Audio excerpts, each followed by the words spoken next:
Alhamdulillahi Rabbil Alameen, wassalatu wassalamu ala rasulih al-ameen, wa ala alihi wa sahbihi ajma'een. Amma ba'd. The title of our khutbah today is Dealing with Doubt. And we're not going to be talking about eliminating doubt, but about the idea of having doubt itself. And the reason behind that is that the biggest challenge facing Muslims in the West in the coming years will be young Muslims leaving Islam. And this is already happening, and it's already at an alarming rate. And a good cause of that for many is that it begins with having some doubt, either fleeting doubt about one issue. It could be a fiqh issue or something about Allah subhanahu wa ta'ala. It begins with them having some kind of doubt, some kind of question in their mind. And the problem with that is that many people misunderstand the ramifications of having doubt. For one, they think that they're the only ones who have doubt. I'm the only one in the community or in the masjid who has these thoughts. So therefore, there must be something wrong with me. I'm not a good Muslim.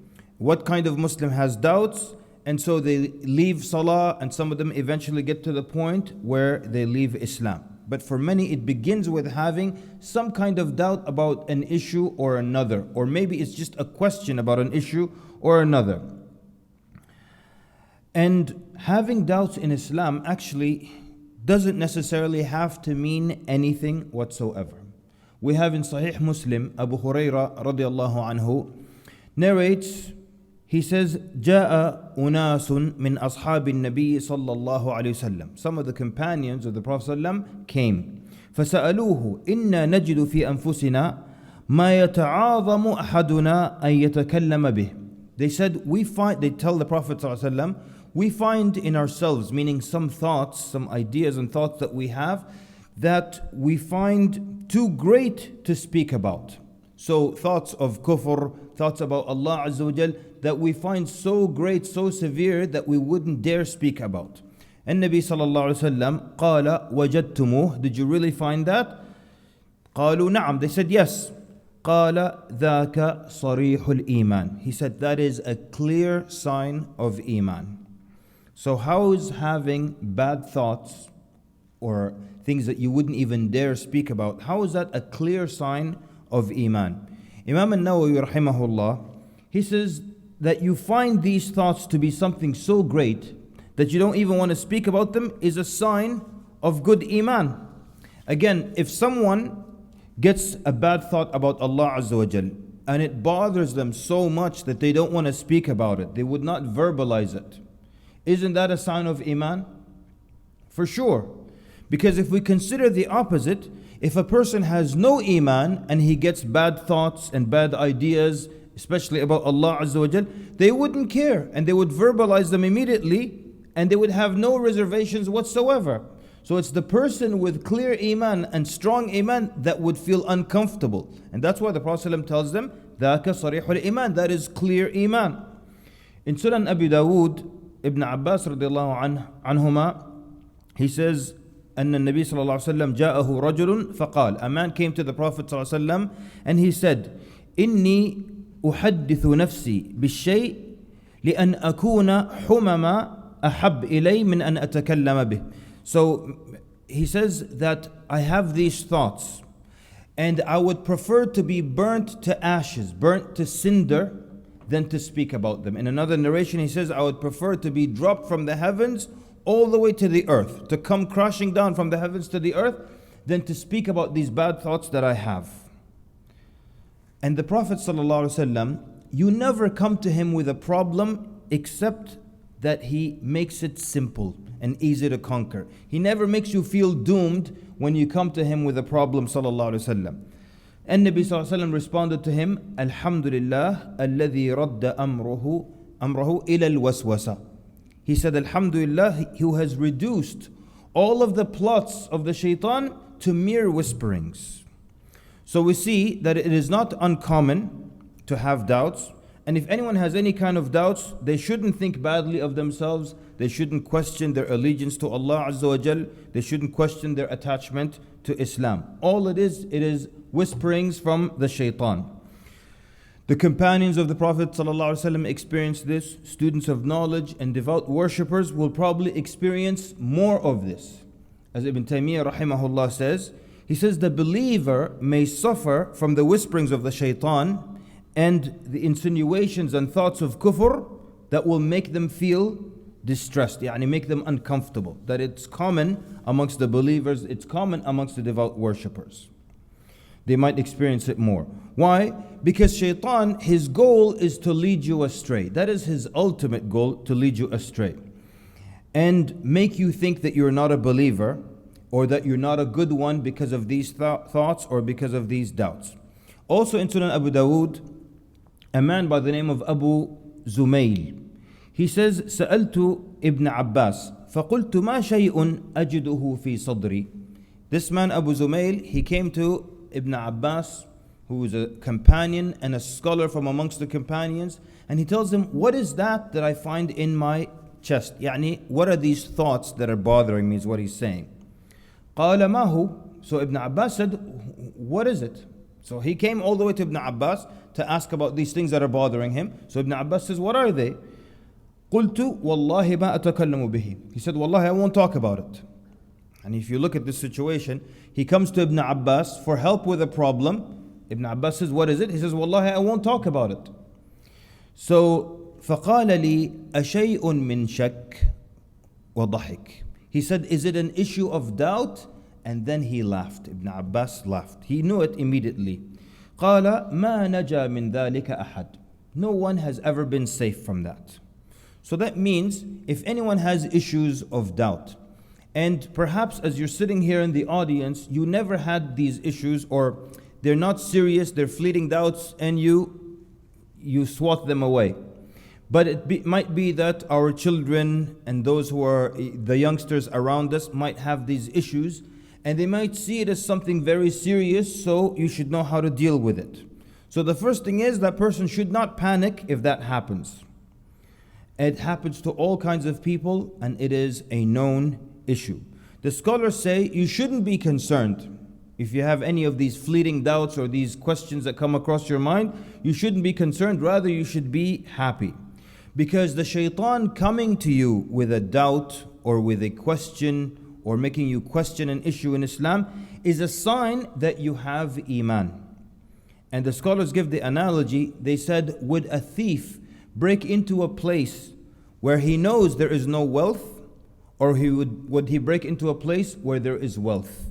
And would someone break into an abandoned warehouse to try to rob it, or break into a warehouse that he knows is full of merchandise and goods and so on? So they're saying the shaitan only comes to a believer and tries to get him to doubt his belief. So the fact that he comes to you is a good sign. The fact that what he came to you with bothers you is another good sign. And that's why Abdullah ibn Abbas radiallahu anhuma, he said, وَمَا يَفْعَلُ الشَّيْطَانُ بِقَلْبٍ خَرَابٍ. He's saying, what would the shaitan do with a ruined heart?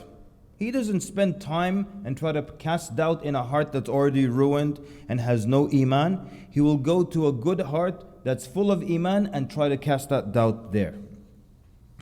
And since it's from the shaitan, it makes sense to seek Allah subhanahu wa ta'ala's protection from him. In Sahih Muslim, Abu Hurairah radiallahu anhu narrates, and Nabi sallallahu alayhi wa sallam said, يَأْتِ الشَّيْطَانُ أَحَدُكُمْ فَيَقُولُ مَنْ خَلَقَ كَذَا. The shaitan will come to one of you and say, who created such and such, or this and that? And then, مَنْ خَلَقَ كَذَا, and who created this? حَتَّى يَقُولُ مَنْ خَلَقَ اللَّهِ. Until the shaitan brings this question to your mind, who created Allah? فَإِذَا بَلَغَهُ فَلْيَسْتَعِذْ بِاللَّهِ وَلْيَنْتَهِ. And Nabi sallallahu alayhi wa sallam's advice was, if that happens and he gets you to the point where you ask, and who created Allah? Then he said, seek refuge with Allah from the shaitan. Indication that this is just whispering from the shaitan. وَلْيَنْتَهِ. And then desist or stop from going down that path or of that thought. You stop and you seek refuge with Allah subhanahu wa ta'ala, and that was the remedy of a Nabi sallallahu alayhi wasallam. One of the mistakes people make today, and especially young people, is that they say, no, let me delve into it and deal with it and have a definite answer and hash it out, as they say. So they want to face their doubts head on.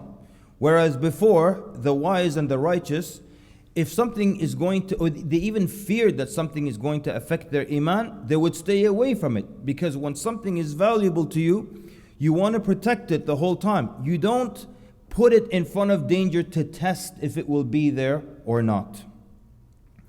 And we've seen many people who have made this mistake.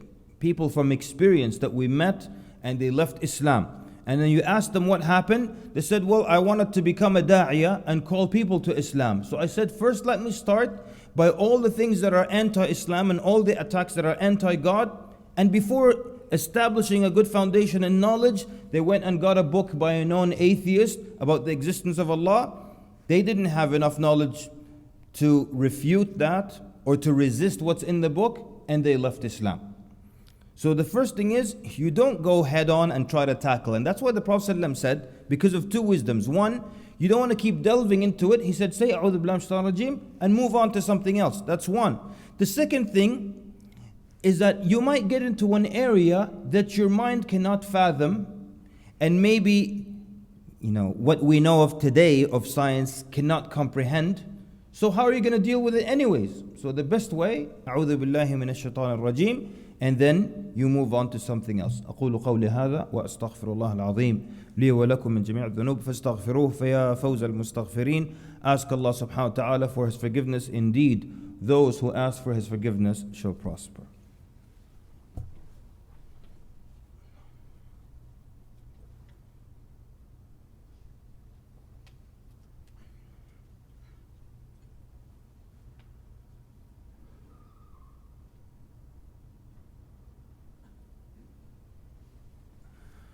الحمد لله رب العالمين والصلاة والسلام على رسوله الأمين وعلى آله وصحبه أجمعين.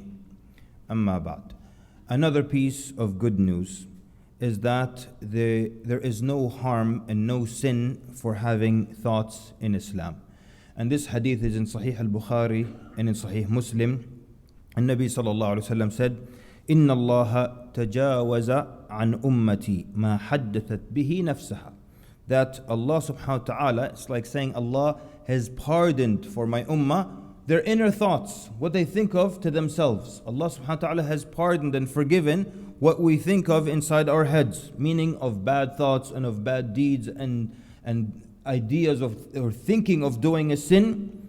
But the Prophet ﷺ then ended by saying, ما لم يعمل به أو ما لم تعمل به أو تتكلم. So long as they do not act upon it or speak of it. So then we see that having doubts doesn't mean kufr, that asking questions about one area or another in Islam doesn't mean kufr. Nobody should panic. The person wouldn't be the only one experiencing this. They shouldn't think negatively of themselves as a Muslim and then stop going to the masjid and abandoning salah.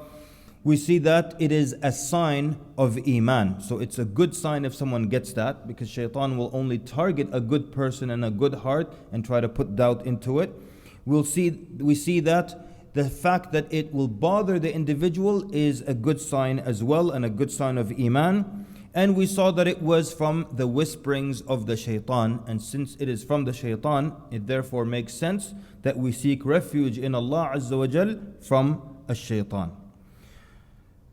And if you are going to deal with an issue that is not just a fleeting doubt, meaning if someone actually has doubt, an issue that keeps coming back to them over and over and again, and they feel it's actually genuine and affecting their iman, then the way to deal with it is you deal with it through knowledge, not by further investigating the doubt. With that, we ask Allah Azza wa Jal to make us of those who recognize the truth as clear truth and follow the best of it, and to make us of those who recognize falsehood as clear falsehood and abstain from it. فَاللَّهُمَّ أَرِنَا الْحَقَّ حَقًّا وَارْزُقْنَا اتِّبَاعَهُ وَأَرِنَا الْبَاطِلَ بَاطِلًا وَارْزُقْنَا اجْتِنَابَهُ اللهم لا تجعل الدنيا أكبر همنا ولا مبلغ علمنا ولا إلى النار مصيرنا فاللهم أبرم لهذه الأمة أمر رشد يعز فيه أهل طاعتك ويهدى فيه أهل معصيتك ويؤمر فيه بالمعروف وينهى فيه عن المنكر يا سميع الدعاء. وصلى اللهم وبارك على مبعوث رحمة للعالمين وعلى آله وصحبه أجمعين، وقوموا إلى صلاتكم يرحمكم الله.